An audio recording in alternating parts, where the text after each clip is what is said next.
السلام علیکم ورحمۃ اللہ وبرکاتہ۔ بسم اللہ الرحمن الرحیم۔ نفس کو پاک کرنے کی مسنون دعا۔ صحیح مسلم حدیث نمبر 6906۔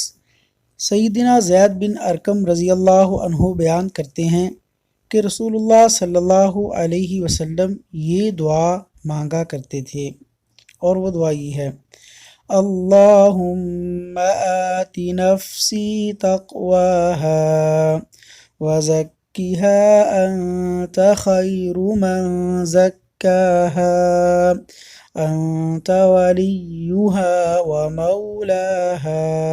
ترجمہ: اے اللہ میرے دل کو تقوی دے، اس کو پاکیزہ کر دے، تو ہی اس دل کو سب سے بہتر پاک کرنے والا ہے، تو ہی اس کا رکھوالا اور اس کا مددگار ہے۔